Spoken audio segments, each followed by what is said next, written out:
Para saudara dan saudari yang Tuhan cintai, selamat pagi dan selamat bertemu lagi dalam renungan harian dari Paroki Santo Petrus dan Paulus Argapura, edisi hari Kamis, tanggal 17 Agustus 2023. Hari ini bangsa Indonesia merayakan Hari Kemerdekaan yang ke-78. Mengawali hari yang baru ini, kita hendak mendengar dan merenungkan sabda Tuhan.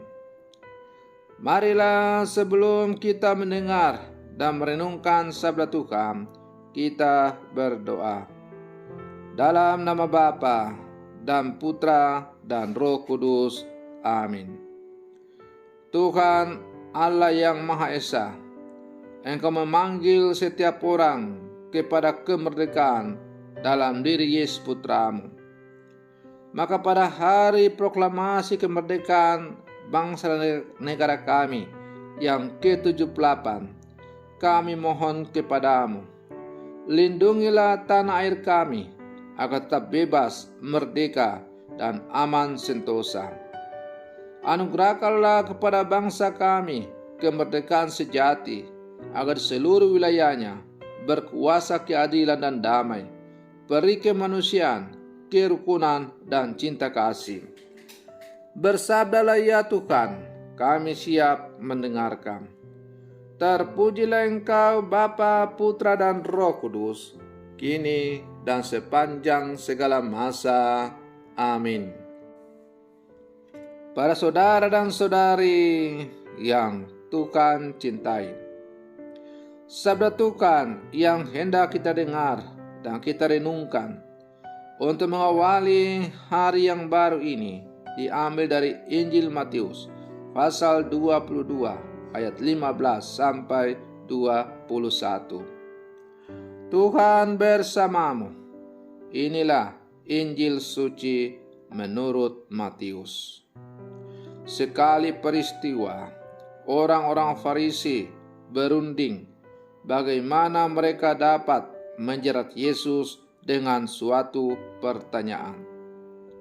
Mereka menyuruh murid-murid mereka bersama-sama para pendukung Herodes bertanya kepada Yesus, "Guru, kami tahu Engkau seorang yang jujur dan dengan jujur mengajarkan jalan Allah, dan Engkau tidak takut kepada siapapun juga, sebab Engkau tidak mencari muka. Katakanlah kepada kami pendapatmu, bolehkah membayar pajak kepada Kaisar atau tidak?" Tetapi Yesus mengetahui kejahatan hati mereka. Ia lalu berkata, "Mengapa kamu mencobai aku, hai orang-orang munafik? Tunjukkanlah kepadaku mata uang untuk pajak itu." Mereka membawa 1 dinar kepada Yesus. Yesus pun bertanya kepada mereka, "Gambar dan tulisan siapakah ini?" Jawab mereka, "Gambar dan tulisan Kaisar." Lalu kata Yesus kepada mereka, "Berikanlah kepada Kaisar apa yang wajib kamu berikan kepada Kaisar, dan kepada Allah apa yang wajib kamu berikan kepada Allah." Demikianlah sabda Tuhan. Para saudara dan saudari yang Tuhan cintai, setiap tanggal 17 Agustus, bangsa dan negara kita bersyukur atas kemerdekaan yang telah diproklamasikan oleh Bapa Proklamasi kita, Soekarno-Hatta, pada tanggal 17 Agustus 78 tahun yang lalu. Syukur karena bebas dari penjajahan bangsa lain dan berhak menentukan nasib sendiri. Syukur karena boleh berjalan bersama meskipun banyak perbedaan. Maka tepatlah semboyan bangsa kita, Bhinneka Tunggal Ika. Berbeda-beda tetapi tetap satu. Berbeda tetapi satu bangsa, satu bahasa, dan satu tanah air, ialah Indonesia.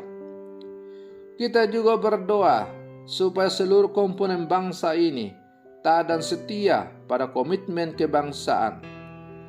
Pemerintah dan seluruh rakyat taat pada kesepakatan bersama berlandaskan Pancasila dan setia pada komitmen bersama menciptakan kesejahteraan umum berdasarkan Pancasila dan Undang-Undang Dasar 1945.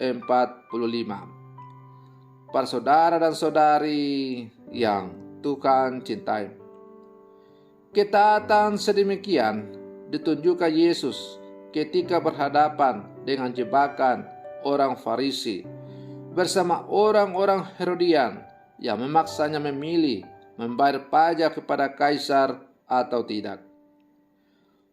Kalau Yesus menjawab iya, mereka akan menuduhnya takluk pada kaisar dan tidak membelah bangsanya sendiri. Yesus akan dicap sebagai pengkhianat bangsa karena berarti bekerja sama dengan bangsa penjajah, yaitu Roma yang waktu itu menjajah tanah Palestina. Tetapi kalau Yesus menjawab tidak, maka akan menjadi alasan untuk menuduh bahwa Yesus tidak taat kepada kaisar.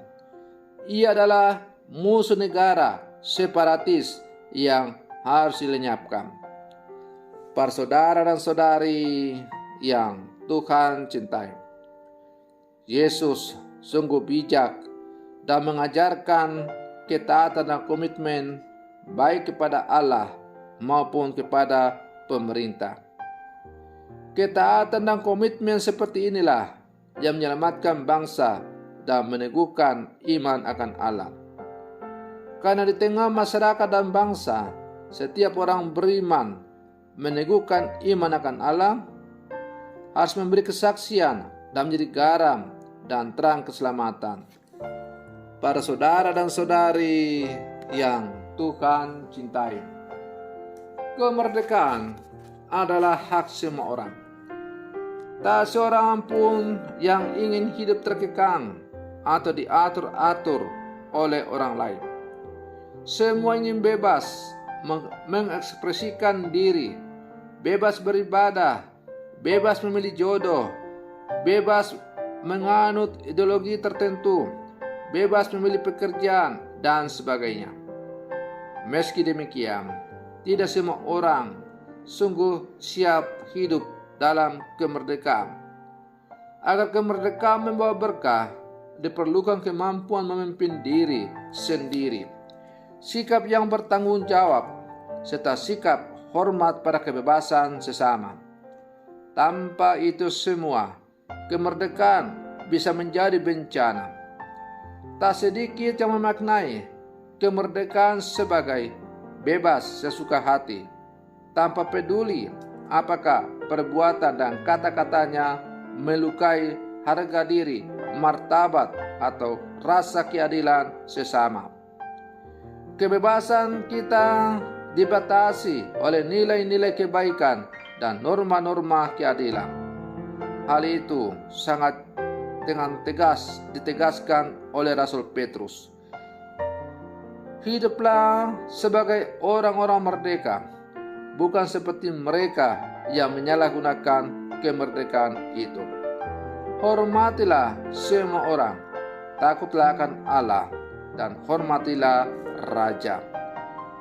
Para saudara dan saudari yang Tuhan cintai, kebebasan kita hidupi dalam batas-batas tanggung jawab kita pada sesama, negara, dan Allah. Orang yang menghindari membayar pajak itu serupa dengan orang yang malas beribadah di hari Minggu, belum siap atau belum sungguh merdeka. Orang yang merdeka melakukan kewajibannya dengan sukarela. Sedangkan orang yang belum merdeka melakukan kewajibannya karena terpaksa.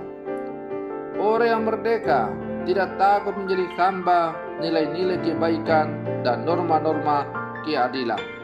Sementara orang yang belum merdeka mencari-cari kesempatan untuk melanggarnya dan melepaskan tanggung jawab. Orang yang merdeka adalah orang yang mampu menyeimbangkan antara hak dan kewajiban. Para saudara dan saudari yang Tuhan cintai, semoga permenungan saya pada hari peringatan kemerdekaan bangsa dan negara kita yang ke-78 ini semakin menghantar kita untuk menjadi manusia-manusia merdeka yang sejati di hadapan Allah. Semoga demikian. Selamat pagi. Tuhan Yesus memberkati.